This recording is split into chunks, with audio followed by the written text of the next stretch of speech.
started with a game. You gonna bust the record! But it wasn't just any game. You have been recruited by the Star League to defend the frontier against Zur and the Kodan Armada. And then, one night... Centauri's the name. We have to talk about a matter of utmost importance. Welcome to the latest episode of the podcast That Wouldn't Die. I'm your host, Kevin. With me, as always, is Aaron. Hello, people. This week on the podcast That Wouldn't Die, we're discussing the science fiction classic, The Last Starfighter, starring Robert Preston, Lance Guest, and others. I know you're going to tell me this is like a pivotal movie in your development. I just know it. It was kind of pivotal. I don't want to say super pivotal. It wasn't Star Wars or Raiders, but there was a pivot. Oh, you're right. It wasn't. You got that right. You got that right, brother. Each week on the podcast That Wouldn't Die, we discuss guilty pleasures and forgotten classics of the horror and sci-fi genres with a comedic twist. Aaron, how are you doing? Oh, I got to show you my treasures. I went to a record sale this weekend and I got two beauties. Look at that. Look at that. Can you see that, children? Andre Previn. Andre Previn, only the finest. I guess. I know. Lovely rollerball. And it's a Norman Jewison film. I mean, he did everything back in the day. He did. There's no shame in his game. Boom. So, London Symphony Orchestra. So, but wait, you say, but wait. There's more. There is more. That's at least John Williams. Maureen McGovern. Absolutely. No, Maureen McGovern, which I also thought it is Maureen McGovern, but it's not the Poseidon Adventure with There's Got to Be a Morning After. Yeah. This lesser Maureen McGovern disaster song is We May Never Love Like This Again. Yeah. Not Burn Baby Burn or something like that. That's a disco inferno, my friend. So these are going to go on display with my Dune soundtrack. I'm not going to lie. I love those 70s disaster flicks. I just saw that Airport is on Netflix. So I'm going to have to crack into that. Don't get me wrong. I enjoy a Poseidon Adventure. I can't tell you the last time I saw the Towering Inferno, so we might want to add that to the list. It is a kind of modern horror story, especially after 9/11. Well, you got Steve McQueen. You got Paul Newman, of all people, in this thing. And it's Richard Chamberlain, of course. What else? God. What else is he doing? I think O.J. Simpson's in this one. Oh, Lord. Who else? William Holden, old as hell, I believe, is in this. Yeah. William, old as hell. Yeah, he was old as hell in Sunset Boulevard, but he was only like 35, I think. Well, but he looked like he was 50. It's a hard knock life for him. Well, you're telling me. No, we did The Swarm, which was another Irwin Allen. The Towering Inferno was like the peak of his power. By the time he got to The Swarm, a little questionable. You can't compare the two. You cannot compare the two. Oh, but I love The Swarm. I'm not even gonna lie about that. It's a hoot. Olivia de Havilland. In this new millennia, they don't even around with a building falls down. Who cares? It's all like the earth is going to blow up. Yes. Yeah. Oh, well, let me get this straight. There's a shipwreck, and that's the movie. I'm good. Moving on. That's right. But a planetoid full of the Borg is going to be hitting the earth in like a week and a half. That's what we're about. There's a swarm of bees, you say? And a gummy bear? Oh, by the way, this just occurred to me. Speaking of music, did you know that Christopher Cross is the name of the band and not the name of the singer? What? Isn't that crazy? What's his name? Jimmy Crackhorn? Christopher Cross is not the dude? No. Well, here's okay. I don't know what I was doing a deep dive on Wikipedia. Evidently, I was First of on there. all, what is wrong with you? You're deep diving Christopher Cross. He had some hits. I'm Arthur's not gonna theme. lie. Arthur's Once theme is in your not bad. life, you find him. Someone Is Christopher here with us tonight? Did we summon the spirit? I think he's still with us, actually. Well, you had that one. You had Laura. Think of Laura was a good one. Sailing. Laura. They weren't that great. But as my students say, who sang that song? Let's keep it that way. Let's keep it that way. I've used that. Yes, I use that all the time. I was burned. I think I was in 5th grade when I was first burned by that. Now I use it all the time. It's still, they're still busting it out the high school. Misty, who sang that song? Let's keep it that way. I'm like, what? How dare you? F. How dare you? Now I'm going to turn it up and start it over again. Absolutely. No, okay, so Christopher Cross was the name of a band. The lead singer was not to be confused with Crisscross. Criss Cross will make you jump, right? Jump, also, jump. The name of the band, not the name of some kids. singer. the kids, exactly.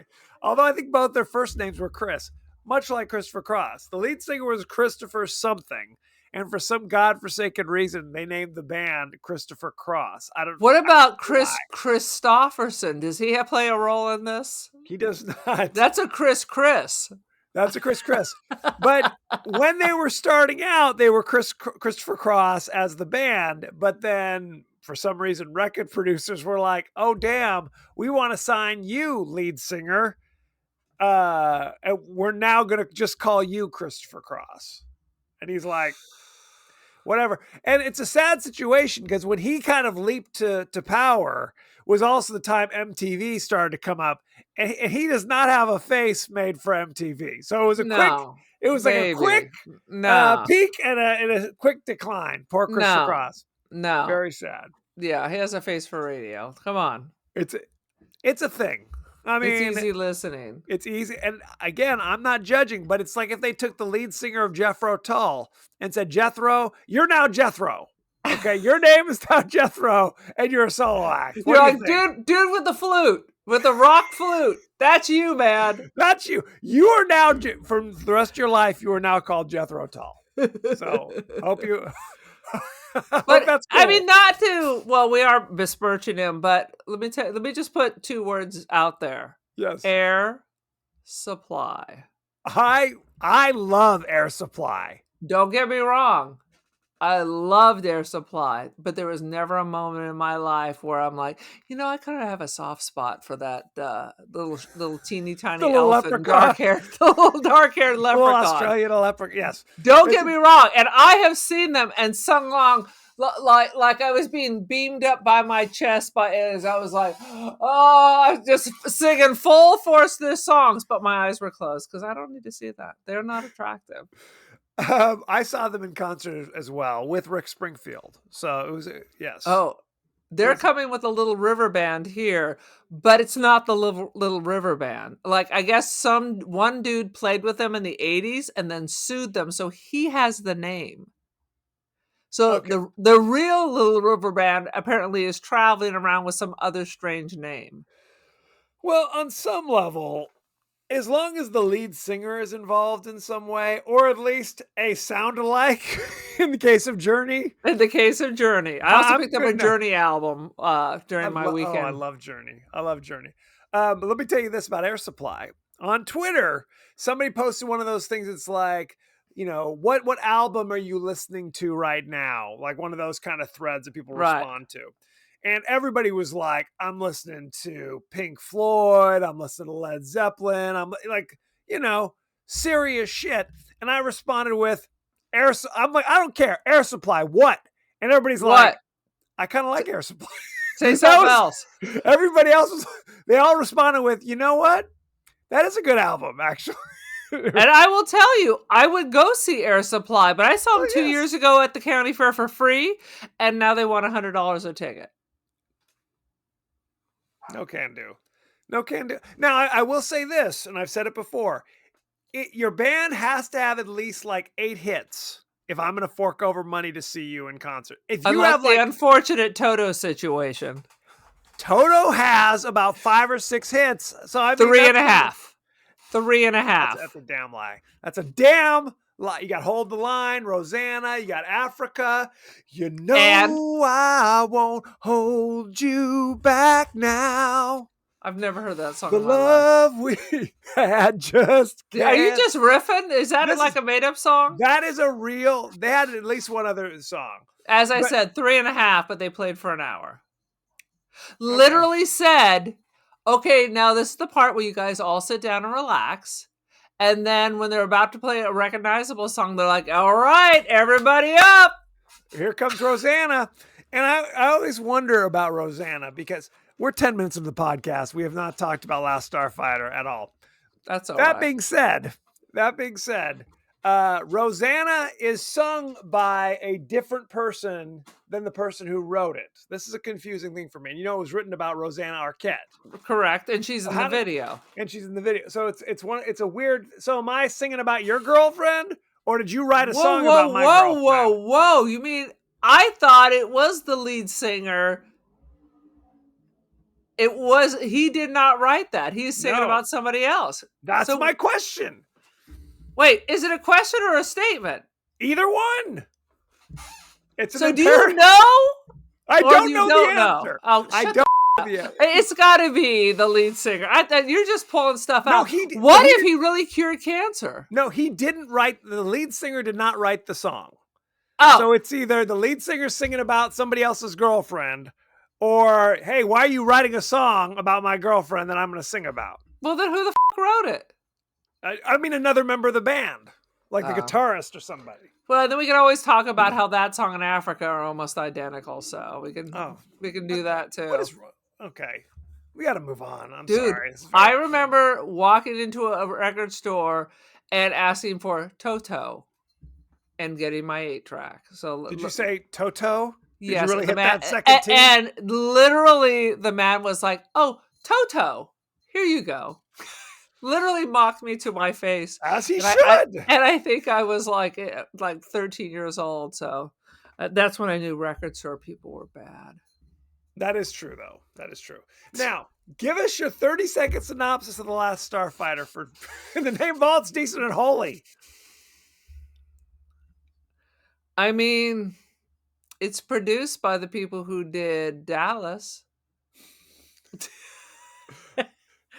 All I can tell you is in the cleanest trailer park full of the most non-methiest people in the world, there lived a video game where the only teenage boy would spend hours, even though he's got like a 25-year-old girlfriend. Anyway, it's like Tron, where he's beamed aboard some kind of parallel universe to fight the other people that are coming to destroy the world. And for sake, Robert Preston, hot off of Victor Victoria, they said, let's put him in there because that makes sense. And then, good wins, I guess. Once again, I must ask the question, just because these are the first people you meet, how do you know they're not the bad people? I heard Hitler had a sense of humor. He was a wacky guy. That's a question. That's a good question. How do you know whose side you're supposed to be on? What if Hitler went into another dimension and pulled someone in with magical powers and had it his spin? Let me tell you about what's going on here and why I'm trying to save the world. Well, I think the moment he started talking about genocide, you'd say, check, please. Bring me John Carter? Is that what you mean? It all comes back to John Carter. Bump. Absolutely. Uh-huh. Robert Preston, famously from The Music Man in the 50s. Oh yeah. He had a bit of a moment for a couple years in the 80s. And I love Robert Preston. He is great in this. He is amazing in Victor Victoria. He is misplaced in this. I think I remember there was a movie that Robert Preston was in. It was on HBO all the time, where it was he's an older guy trying to I think it's with Mary Tyler Moore, called Finnegan Begin Again. the name Oh, of the I've movie. heard of that, but I have not seen that. If I'm remembering that, because again, No, that sounds right. I must have been 6 when this was just on HBO nonstop. So there was a period where I was like, well, obviously Robert Preston is the most successful actor the world has ever known because he is in every movie on HBO at this moment. Every movie with the worst rug you ever saw ever. I had a fluttering heart in The Music Man from back in the day. I love musicals. He's a music man. He's a what? He's a what? He's a music man. And he plays clarinets and the kids in the band and the big trombone and the rat-a-tat drums and the piccolo, the piccolo. I can go on and on and on. Stop me. But honestly, he's amazing in Victor Victoria. I love that movie. I think he's amazing in this movie. He is terrible in this movie. He Oh, is like it is the worst mismatch I ever saw. You could argue his choices in films. I'm not arguing that. I'm just saying I What think are he you brings arguing, sir? a certain something. Je ne sais quoi. So you've never even heard of this film before, is that correct? I have never seen this train wreck of a thing. Why can't we get these people on that train to Busan? We're bringing back all the old hits on this All one. the old hits. All I can tell you is when there is a beta robot copy of you who's kind of a better actor and more likable than the real you, then we got a problem. Okay, again, he's playing 2 roles in this movie. Lance Guest, no relation, is playing the real Alex and the Fako robot beta Alex. Okay, he's both. I like the beta version. I thought he did a much better job playing that role than the hero role. Quite frankly, that was the most boring part. If you want to do a video game movie, you got to go back to the original Tron. I'm just saying that. This is no Tron. Okay. Well, they used this is behind the scenes, but they used the same technology from Tron to kind of do their thing here. So good times have by. Now, like I said, I believe I know I didn't see this in the theater, but I'm convinced that I saw this on HBO. Like it was on HBO along with Finnegan Begin Again 1,000 frickin' times a day. It sure wasn't the movie channel. Because let me tell you, come sit by the fire while Grandma tells you a little story. Please. Back in the old days of pay-per-view television, they literally had 10 movies.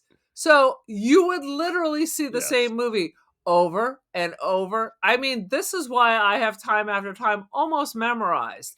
Because no matter what time you turn on the TV, it seemed to be on. Octopussy was on all the time. It was like there was like 5 movies a month, and that's all they had for 24 hours a day. For 24 hours a day. It was a big deal when a new movie would come. It would be like, ooh, tune in. That's when it was home box office, kids. They still called it HBO even at the time. I'm not sure that's true. What the hell? This is neither here nor there. Okay, we've totally gone off the rails. Let's just jump into the highlights. Aaron, why don't you go first? I think the best highlight is the fact that everybody has butts on their heads in the space. That is literally the worst costume job I ever saw. Everyone but Robert Preston. Well, what is it? The main alien you see are bald head, but with like a weird lumpy head. It's like a beehole, like he's your cheeks, and then they have like this weird strip of male pattern baldness, males and females. Yes. But the worst part is this bulbous butt. It was so distracting. I was like, who decided this is a good look? Not attractive. Not attractive. Speaking of somebody who has a similar hairstyle, not attractive. Let me just tell you. To add, now you know for Halloween, you just need to have a big butt right here. Something up here. I was like, that is the effing worst. It almost seems like the alien designer or whatever was like, I'm bald.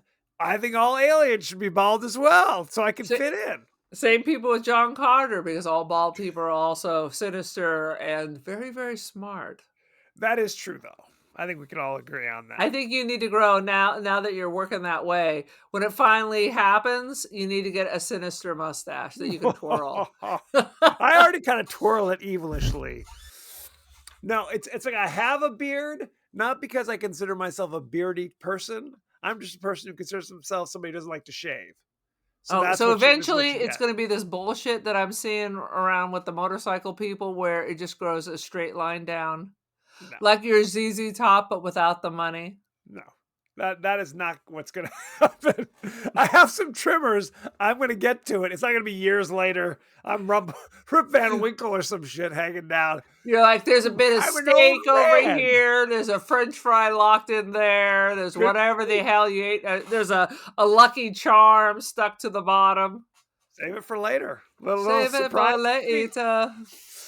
Now, okay, the the story of this is that the video game The Last Fighter is some kind of what? If you pass a certain level, then you've really passed and they come collect you to actually be a starfighter in space. 1 million points. That's all it takes, kids. I set a new world record against what? The other denizens of the trailer park? Yeah, congratulations. Against the old lady who keeps tripping the Right. power. I mean, what is this? At first, I thought, "Is this?" I was starting. You know what I was getting the vibes from Please. was, oh, what's the book about the future? Ready Player One. Like they're in the Oh. stacks. I was getting the stacks kind of vibe. I wonder because he would have been old enough to see this. This is With the pre-stack. trailer parks, this is pre-stacks. But I wonder if there was. I was getting that vibe. Maybe an influence. Makes sense. So, and they establish Alex wants to leave town, right? Go to college or something, but he No, wasn't. he doesn't want to go to junior college. And he's going to get like a loan from a bank to go to school. Because did they not that's have right. student loans in the 80s? I don't know, but How about it hit seems the to me books, I had bro? friends in college that in fact got student loans, but he went to the bank and was mortgaging what? His kidney? He offered up not one but both kidneys, just in I case. literally have never heard of someone applying for a student loan and not getting one. Because Have it's a you? loan. Well, I mean, Yeah. don't you have But to it's have? guaranteed by the government. You don't have to have collateral or anything. No, Not for a just whatever student you want. loan. Oh well, shit. Sorry, Alex.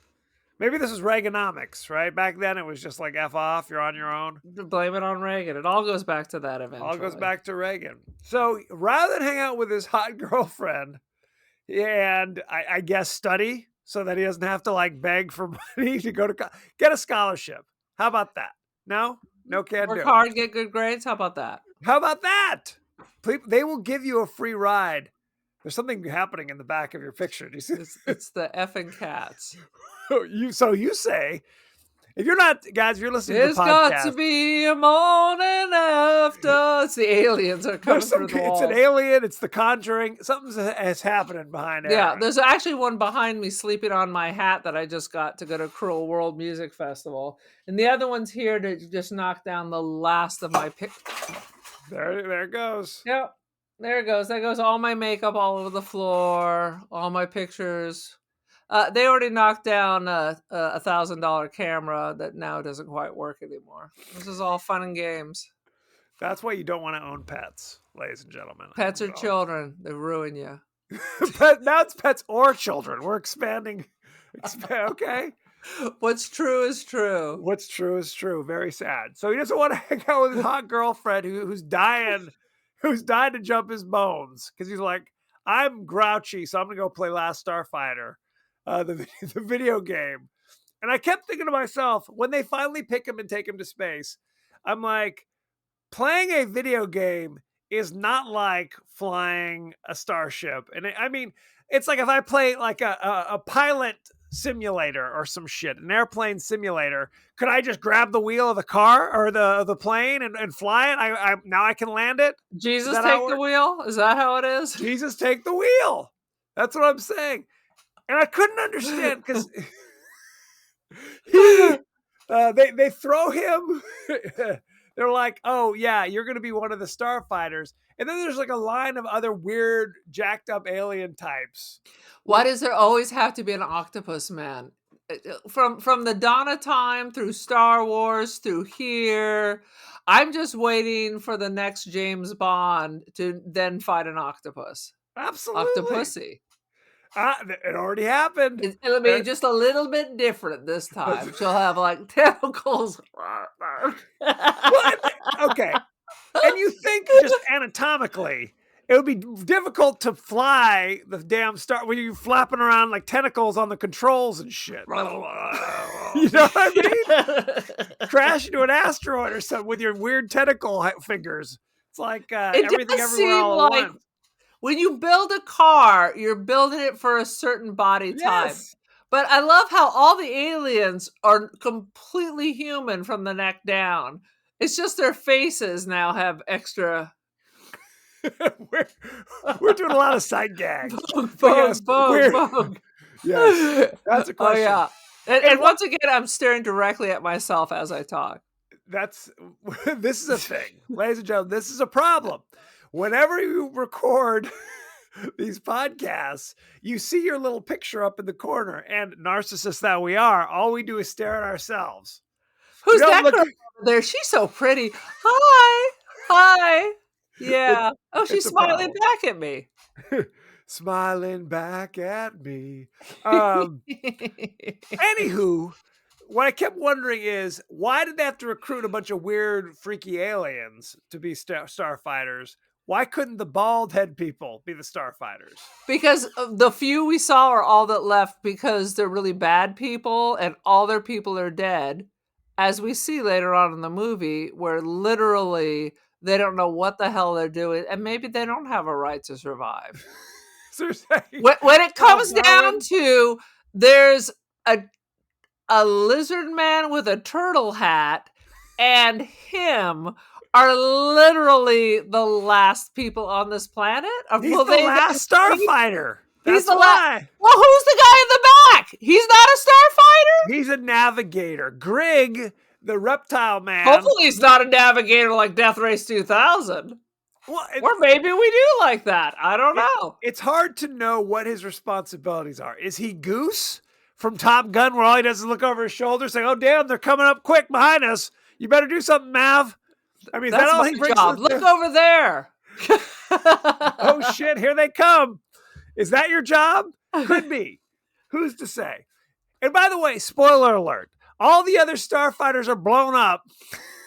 So he is effectively the last starfighter. So this seems like a kind of a Darwin situation. Like, maybe they're not ready. Maybe they're not ready to live?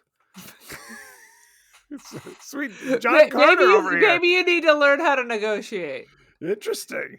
You know, you don't spit in the wind.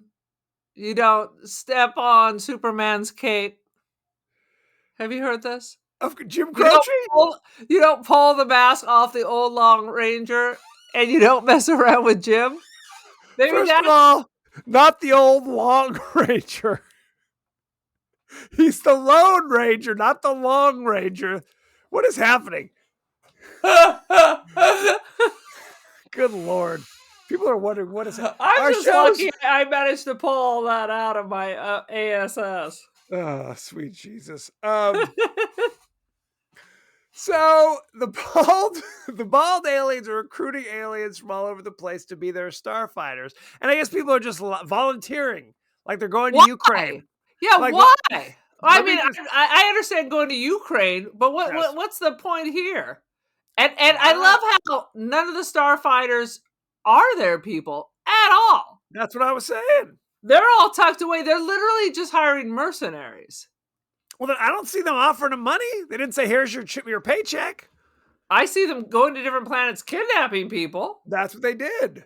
Shanghai is what they used to call it in San Francisco. That's what they used to call it. Absolutely. Now, so Robert Preston is a weird blue-faced alien, but he wears a Robert Preston mask whenever he comes to Earth. And a Robert Preston bad rug. Singing 76 trombones. Right. So he takes Alex to space against his will and leaves behind a crazy, like an android, a simuloid is what they call it, that looks just like him, but can't keep it together. Like he's constantly like spilling the beans. Like, look, okay, you got me. I'm a robot from outer space. What? Keep it together. Is this your first rodeo, pal? Give it a shot. I mean, act like you've been here before, for goodness sake. Sweet Jesus. He's like, I'm just a 14-year-old boy. What's happening? Just a 14-year-old boy. That's exactly right. And later, when Alex is like, F this, I want to go home, Robert Preston delivers him home, but does not pick up the beta android. So now there's two Alexes running around for some reason. Like, what? This was not a well thought out plan. That was the best part. That was literally, it's like, the beta over here is like, he's the decoy. He's like, what? No one mentioned that to you, Robot Man? And then Alex turns to the robot and literally says, why don't you guys be the Starfighters? Oh, we're not allowed. Why not? If you can build this level robots, what do you mean you're not allowed? Is that against the Prime Directive? What's happening? Seems like we crossed the Prime Directive a long time ago. You're telling me. It's like, if they could just create Fakos, who gives a damn? Put them in the machines. They fly into each other. They're robots. Who cares? Okay. Agreed. Sweet Jesus. Sweet Jesus. Yeah.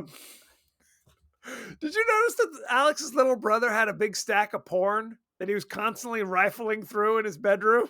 That was humor in the 80s. This kid... Go to bed or I'm going to tell Mom that you got a stack of porn. The kid is 7.5, if he's a day. And he's got a stack of Playboys at least 6 feet high.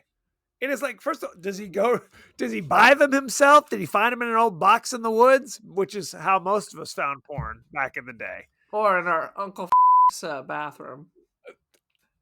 Now Aaron, we do not have to give family secrets on every episode. We don't have to, but we do. Sweet. No wonder our family doesn't listen. They don't want to know. They're happier not knowing. Is a sad situation. So that was played for laughs, and he lives in a trailer. So that means his mom at all times is 4 feet away from him. At all times. Okay? And yet he's constantly dusting off, oh, who's Miss April? Let me dust this off. It's like, and you're in a bunk bed. He shares a room with his brother. Isn't someone going to get woken up? Is there an earthquake? And they're like, what? Is there another tremor up in here? What's happening? Why is the popcorn ceiling directly above me? Yikes! Is it raining in here? What's happening? Now that's a bridge too far, young sir. I think baby bro must have a head cold or something because there's tissues all over the place. It took a dark turn there. And who stole my lotion? There you go. He must have very dry skin. Absolutely. It's Gold Bond. Oh, sweet Jesus. I literally don't have any notes. I'm like, again, the villain has to tell you the entire plan, like every James Bond movie. Yep. I did have something about the red team talks like Cylons. If you know, you know. They do. The red team. Well, because there's the Zur, who's the turncoat. Like he's the evil son of the president or whatever, who's gone to work with the evil aliens whose name just jumped right out of my brain. It was something. It was like Biscuits and Spoon. I don't know. It was Biscuits and Spoon. Absolutely. And he goes and works with that. They have an armada, and I guess they're just conquering all the worlds. And there's two main general dudes, and then there's a bunch of these other guys who wear these goggles, and their mouths don't move when they speak like Cylons. And it was also kind of reminiscent of Flash Gordon. Remember there's that scene where all the weird dudes have the visors, and they pull the visors off, and they're like, ah! It was the same goddamn thing. Flash, savior of the universe. Absolutely. I think that's about all. And I have the word Death Blossom. Death Blossom. Okay. So Alex is now the last Starfighter. And every time you say Alex, I want to say Alex P. Keaton. Alex P. was a popular name in the mid-'80s.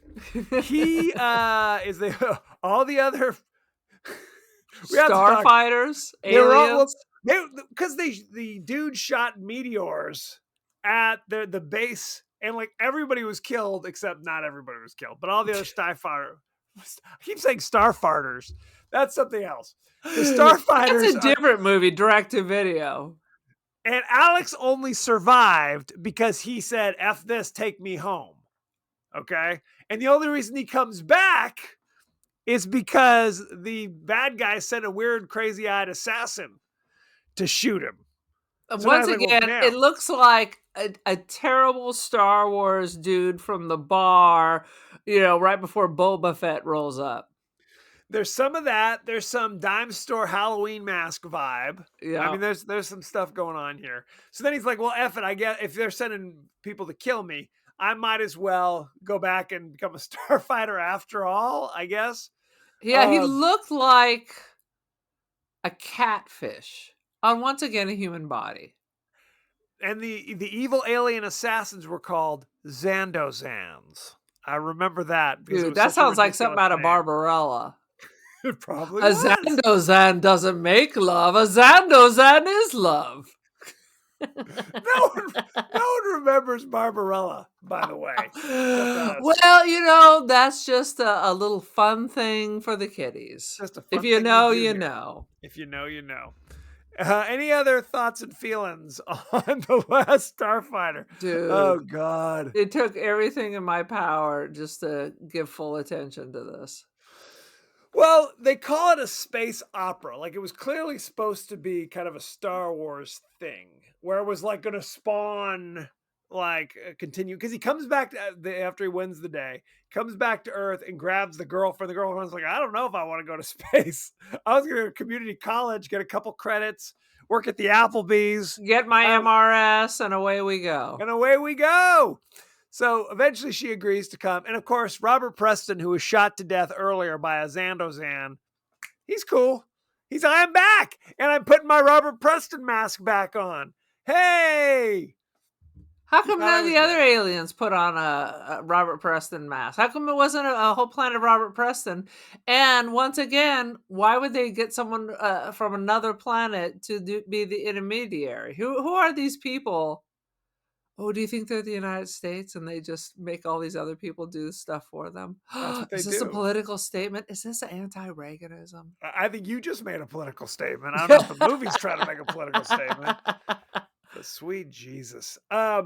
Is this about imperialism, Kevin? Basically, that's what it's all about. What did you think of the special effects of this movie? Because this was all computer generated. I mean, it was the flavor of the time. The special effects, the CGI was fun. It reminded me of a time. Now, the costuming could have gone in the trash can. It was terrible. It was terrible. Clearly, another person was handling that biz. But the CGI was very reminiscent of the time. It gives you a warm fuzzy. Well, you know what? It's like if you saw it today, you would be like, "This is an excellent cartoon."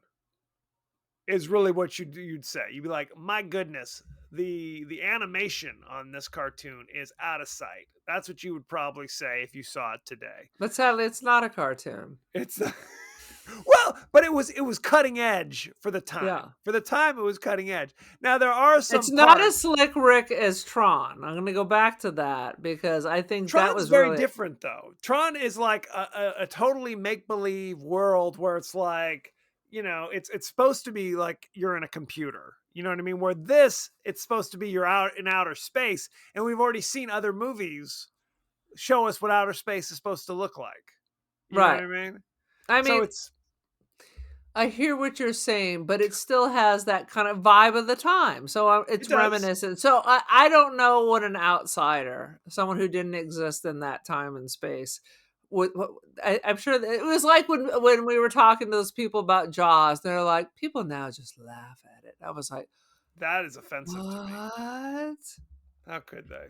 The talk about the Indianapolis still gets arm chills. Arm chills. I mean, look. If you watch Clash of the Titans right now and rolled your eyes, I get it. I once get it. played the original Clash of the Titans, and I didn't realize there was a whole topless woman at the very beginning. I was like, There is? I might have to find my old VHS copy. it's like when you watch the Goonies. They're Oh, dropping there is. F-bombs every 2 seconds. Yeah, okay, yeah. There is she's like a mother She's with breastfeeding. a baby. Yes, it wasn't some But it was an unanticipated nudity in my class. I was like racing to turn it off. Fair enough. Whoops! Fair enough. What's that is next? true. I'm gonna see like Perseus Dangle. I don't know. Have I blacked this whole movie out? Or the thing with the one arm missing? Is he like full frontal also? I don't know. He start loses to a think of hand, but he yourself. gains something else. Right. Good times. Oh, sweet. Shall we go behind the scenes? Oh, please. Okie dokie. The star car that Centauri, Robert Preston, drives is based on the DeLorean, including the gull wing doors and the stainless steel construction. And this movie came out before Back to the Future. So there you go. So this inspired Back to the Future. I agree if DeLorean made a really shitty looking car. Oh. No, it What's was your like problem? if they took the front half of a DeLorean and put some kind of like Pinto on the back. It was a mess.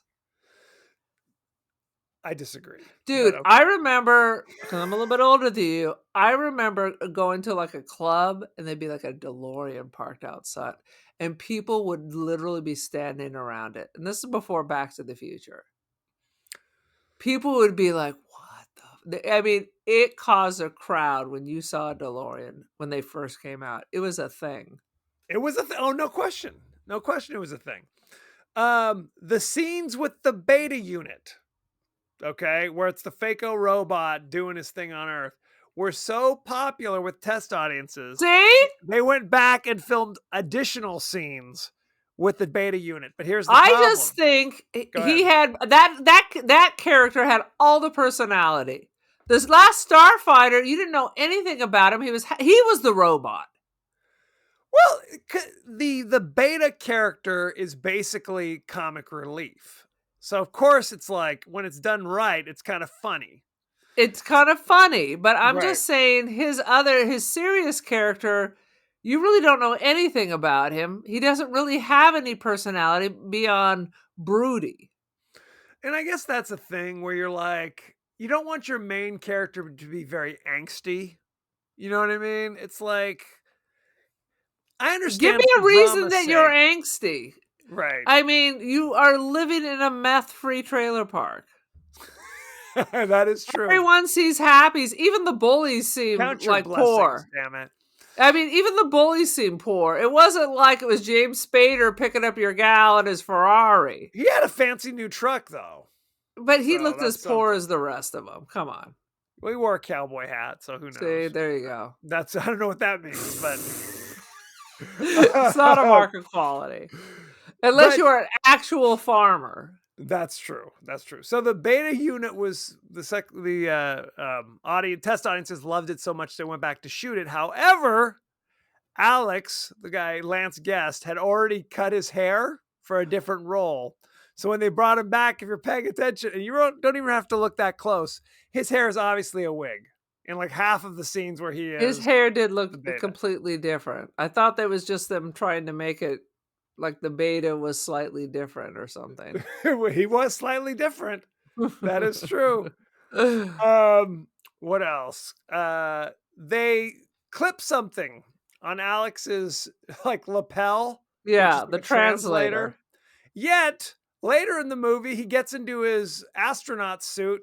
Is he still wearing the shirt underneath? Because he still understands people. It's like John Carter. After 5 minutes, you conquer gravity. I guess so. And then when Greg goes to Earth and Alex is introducing him to all the denizens of the trailer park, he's not speaking blah, blah, blah, blah, and they didn't understand him. Did they give them all translators? What is happening? It makes no sense. You know what? I didn't even pick up on that. That's a tragedy. It's a tragedy. This was Robert Preston's final movie appearance before his death on March 21st, 1987. Wow. What did he die of? I could look that up. Well, but I'm I not can going look it to. up while you. I'll look it up while you jibber jabber. But I'll tell you what, people were shocked when they found out how old he was, because he wasn't that old. It was those hard years. You know what I'm saying? He was like 64 in this Oh my movie. God, how old was he in The Music Man? Because he looked like he was 50 there. He died of lung cancer at 68. There you go. Yeah. He wasn't young, but it's like when we watched Friday the 13th, and there's like old Mama Voorhees. Oh my God, she must be 75. No, she was 48. It's a sad, it's a sad situation.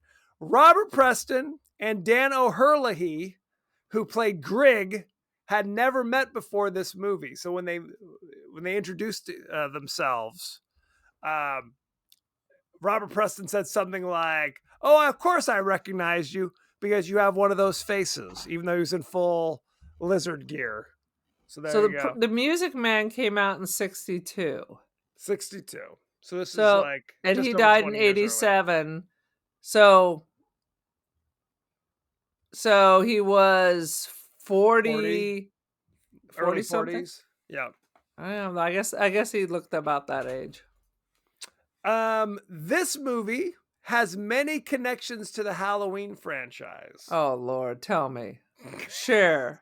Many connections. Because the catfish keeps getting up after you think you've killed it? Yes, that's why. Nick Castle, the director, actually played Michael Myers for most of the original Halloween movie. Is he related to Bill Castle? He's related to the whole Castle family, the Castle TV show. Lance Guest, Like the horror master. not that I'm aware of. Damn you. That would have been a good L- story. Lance Guest starred in Halloween 2, where he was the love interest of Jamie Lee Curtis. And humorously... Is he related to Christopher Guest? No relation. So it wasn't like he was making out with his cousin's wife? No, that's just a bizarre coincidence. All right. Halloween 2, humorously, his character knocks himself unconscious after slipping in blood. So he survives because of that. Hilarious. The guy who plays Grig the Reptile Man had a prominent role in Halloween 3, Season of the Witch. Do you know who he played? Okay, don't say anything. Season of the Witch. No, I have no idea. He played Connell Cochran, the evil villain of Season of the Witch. Shut your mouth. Isn't that crazy? Shut your mouth. I would have never thought that. Never, ever, ever, In ever a thought million that. years. Not in a million years. I was like, Yes. what? If you listen to the voice is obviously the same voice. But I mean, the guy who plays Connell Cochran is not a young dude. So it's an interesting casting choice to cast this guy who probably was well into his 60s as well. And dip him in plastic. Dip him to be in a a crazy lizard rubber, man exactly. with a turtle hat. With a turtle hat. Absolutely. Sweet Jesus. Otis, played by Vernon Washington. Dude, we gotta bring that name back. We gotta bring Otis back. That's gotta be a thing. Another child. Have another child. And name him Otis? I think I'm gonna take a pass on that. He or she needs to be Otis. Regardless, I agree. No question. Vernon Washington was the African American gentleman that Alex was trying to help him fix his antenna. This is one of his final roles, and he actually was in a Friday the 13th movie. He looked really familiar. He was in Friday the 13th, A New Beginning, where it was the I don't know, the sex farm. Where it's the oh, that's right, where Michael Myers trying to have sex with one of his like nieces or grandchildren. No, this is Friday the 13th. This is Friday the 13th. Oh, I'm getting my horror things confused. It's the farm where it's like there's the guy with the stutter. There's the couple who are like nymphomaniacs. I have never seen this. We've reviewed it on this show. I must have blacked it out. It's hopeless. Anyway, he I worked. hope it is called Friday the 13th: The Sex Farm. It might as well be. Oh, sweet Jesus. I guess he was he was like the cook of the boarding house in A New Beginning. You've seen it's very upsetting. Dude, you make me watch like 55 movies a day. It just That is washes true. over me. I can't keep it all in there. Shall we talk Sometimes you about- gotta take the trash out. That is true. Shall we talk about the cast and crew? I thought we did. Nick Castle was the director. You know him because he directed such amazing things. He directed Last Starfighter. He wrote Escape from New York. Boom. Wow. He wrote The Boy Who Could Fly. You know it, don't you? He wrote Delivering Milo. You know it, don't you? That's another underused name. Milo? Milo and Otis. Oh, there is this show There is about the doggies. One of the Okay. first podcasts we were on, they talked about how Milo and Otis was controversial because both Milo and Otis, like the animals were killed over the course because it was a Japanese film and they weren't nearly as concerned about murdering the poor Oh, you mean critters. real life? Yes. Oh, Lord. Very upsetting to get him do the shit. It was like The Dog's Purpose. Remember that? Where there was a scandal because there's a scene where the dog rescues a guy who's drowning. And I guess there was video where they were just tossing this dog into the water over and over again. Very upsetting. Oh. Anywho, let's talk about the cast. Lance Guest played Alex Rogan, the titular Last Starfighter. You know him from Jaws the Revenge. He was in Halloween 2, The Last Starfighter, and he was in one episode of the TV series The Patient. Do you know that one? I do not know that one, but I will Nor tell you, do we always I. laugh at all these crazy movies they're in, but we would love to be in them, of Of course. course. Let me just put that out there. It's not like if someone came up to you want to be in Friday the 13th, number 75. I'm like, where's the paper? No thanks. I'm out. Count me out. Robert Preston played Centauri in this one. You know him as Harold Hill in The Music Man. Mhm. He was in Victor Victoria as Carol Toddy Todd. Carol He Todd, Toddy to my friends. He was Centauri in The Last Starfighter. He was in another Blake Edwards movie. He was in SOB. Do you remember that one in No. 1981? That was Good enough. times. I'm telling you, he had a bit of a renaissance in the early 80s. Good old Well, Robert I didn't Preston. see you rattling off your Mary Tyler Moore movie right there. Okay, I'm looking it up right now. Maybe Look I've up lost that my goddamn mind. thing. Okay. He was in. Okay, where is it? Here we go. You sure it wasn't with Rhoda? It was Mary Tyler Moore. Oh, it was a TV movie. Oh God, Begin even Again, better. Begin Again from 1985. Okay, because Last Starfighter was his last, like in the cinemas, in the theater, last movie in the. But he in the did theater. after school specials after that. He did after school specials. Mary Tyler Moore, Robert Preston, and Sam Waterston. Sam all-star Waterston's in cast. goddamn everything. Giancarlo Esposito as the intruder. Oh, okay. It was an HBO movie. That's why I saw it on HBO all the time. It was made for HBO film. So there you go. And what happens in this? There's an intruder. He's He an old murders man. Robert Preston. He's an old man who learns to love again. Okay? Does that answer your question? I'll never love this way again. Dan O'Herlihy played Grigg, and I discovered something. That sounds like a fake name. It's his Isn't he real- that? Wasn't he's that like the announcer on that Larry Sanders show? Perhaps. He's an actual Irish individual. He was born in Ireland, so it makes sense. I would that he hope played so the- with that name, Daniel. But his son, Gavin O'Herlihy, was in a bunch of things in the 80s. Gavin O'Herlihy famously played Chuck Cunningham. Do you know who Chuck Cunningham was? Wait, the older brother of Richie? The older brother, but keep in mind For the one episode he was in? he was the older brother for a season and a half on Happy Days. Yes. Then he said, I don't want to do this. So they replaced him for the rest of the second season. By the third season, they no longer had a brother. Right. They're like, no one gives a. Well, because they said Fonzie was really supposed to be the mentor to Richie, not Chuck. Too bad you So- couldn't figure that out before you actually started the show. You know, it's Exactly. nice when you figure out what the show is actually about. Like Cougar Town, when immediately she was in a relationship. So then why is it called Cougar Town? Because she's not actually a cougar or dating anyone younger than her. That's true. Good point. It was still an amusing show, though. So Poorly Dan O'Hurley was known for RoboCop, The Last Starfighter, Halloween 3, Season of the Witch, RoboCop 2. It's an all-star cast. He's in all That's the an finest all-star films. cast. Uh-huh. All of it. Do you remember him from RoboCop?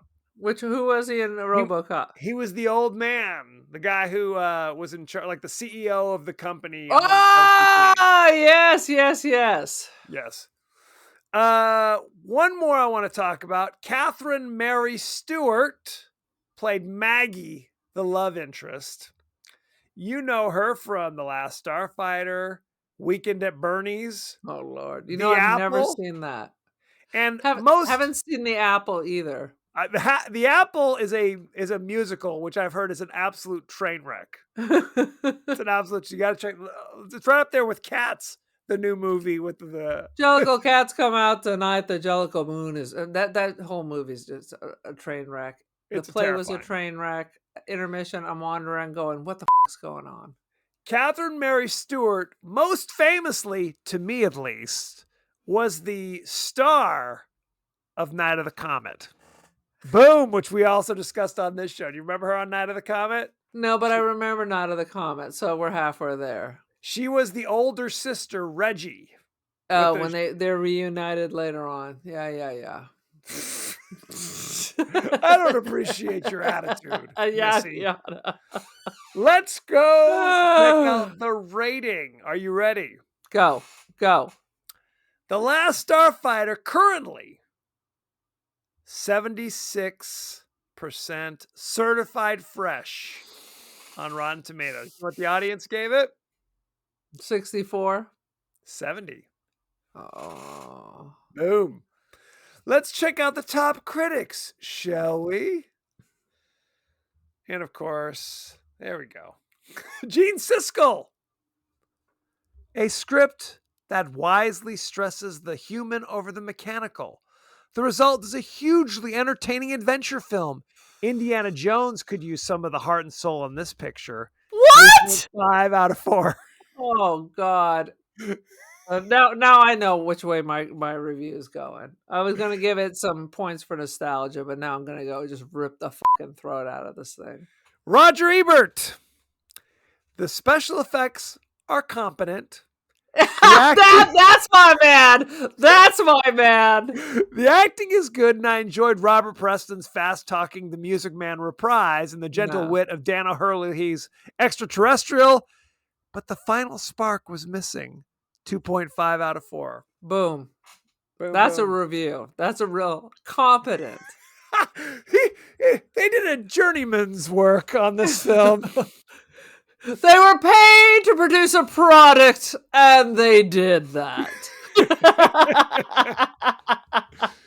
What is your review of The Last Starfighter? I'm not even sure I can top that, but I was gonna give it a couple. I was gonna give like 2 reviews. Like if you're an '80s baby, you're kicking around like Kevin, you might enjoy it, and if you're a boy. For me, it's just going to be tiny twin little Robert Prestons nestled in my arm as I sing songs from Victor Victoria. Le Jazz Hot.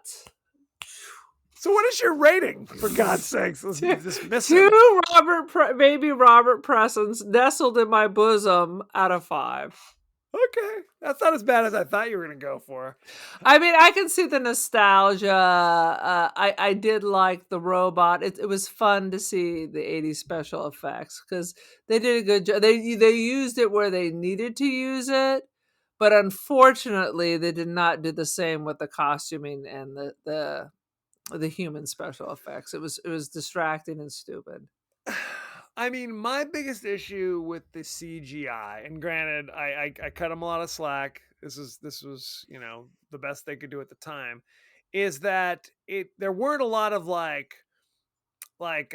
broken edges. Like when they blew up the space station, it was like somebody taking a hacksaw to the edge of the you know what I mean? It was like perfectly like, here's where it used to be. Now it's just totally a straight chop, Right. where it's like not there anymore. Like there's no crap floating in space or anything. There's no like screaming or bodies or anything. Anywho, It was still in an early stage of development. still at an early stage of development. I literally had not seen this movie in 35 years. And I'm going to give it 2.5 Robert Preston masks out of 5. It's not bad. It's not bad. It's not something that I need to watch again. I think I'm good. would you recommend it to others? I mean, I would say you're home alone. The cable's no out. You only plans. have one. You have one Blu-ray, and it's There's this. only one channel on, and it's the Robert Preston channel. And Forget It Again, Begin Again is on next. Maybe tune in. Maybe and not. Watch. An intruder busts in, puts a gun to your head. Maybe put it on. Maybe put it on. You know what I'm saying? No, it's not bad. It's just kind of like It's not. It's like just nothing. it's just kind of whatever. It's kind of my Yeah. attitude. Now, people love this movie, and I appreciate that their love for it, but I do not feel that love. So, Can you feel No, the love tonight? no, we can't. Nope. Very upsetting.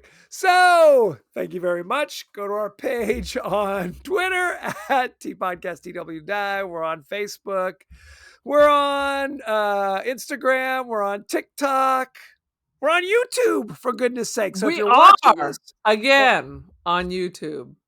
again, begin again. Like Begin again. There we go. Boom! So It's a circle. It's a circle of life. this is a It's musical all. episode. It's just a very special musical episode. It is. So check that out, for God's sakes. You can email us at the podcast that would die at Gmail.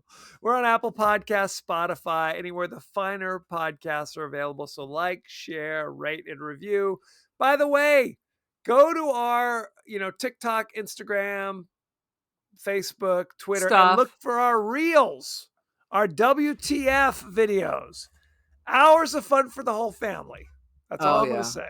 It's all the magic of Kevin. Come see the magic. Come Are you fly having with me. your preteen children just distribute this amongst themselves? They should. I think we can all agree on that. No question. What else was I going to say? Aaron, what's your social media, for goodness sake? There's media. There's lots of media. I am on the Ticker Talker, except I'm not really on the TikTok. I'm on the podcast That Wouldn't Die TikTok. That's me. Well, you're Hi. both, though, right? Yeah, you put some stuff out there too. I am the Cult of Aaron. Join the cult on the Instagram. I am also Don't Feed the Pigeons, and you can buy beautiful Polaroid pictures for you and your family on First Dib and Artsy, Aaron Doherty, under the Instant Dreams Gallery. That's right. For dads and grads. It's all coming Dads up. and grads, kids. They love Bar it. mitzvah. We're available for bar mitzvahs, Weddings, castrations, funerals. anything you need. Whatever celebration. Whatever celebration you need a gift for, come here first. Absolutely. Next week, we'll be discussing the horror classic Graveyard Shift, starring no one you've ever heard of. It is a Stephen King stories. You're right. It's technically called Stephen King's Graveyard Shift. Has he washed his hands of this horse shit too? I mean, he cast a check. I mean, what are you going to do? Did you see there's a new Stephen King movie out? The Boogeyman, right? Isn't that coming Yeah. out soon? I think it's coming out soon. I might have to go check it out. I have to check it out. The Graveyard Shift is available on HBO Max. Finally, I don't have to spend $4 on these crazy movies, so I can tell you not to watch them. And I'm sure you could find it somewhere else. Tubi, Pluto, VHS, Betamax, probably YouTube. I mean, that's the quality we're YouTube. talking about. We've watched some movies on YouTube. We've done it before, and we'll probably do it again. Nothing better than watching a movie on a not still Betamax camera Bootleg. with someone with a palsy filming their television and then uploading it into YouTube. Until you watch the film that way, you don't know living. You don't know living. I mean, it's the way the auteurs intended it to be watched. No question. No question. So send in any favorite scenes, favorite quotes, comments, and questions, and maybe we'll talk about it on the show. So, thank you very much, and be well. Be well, children.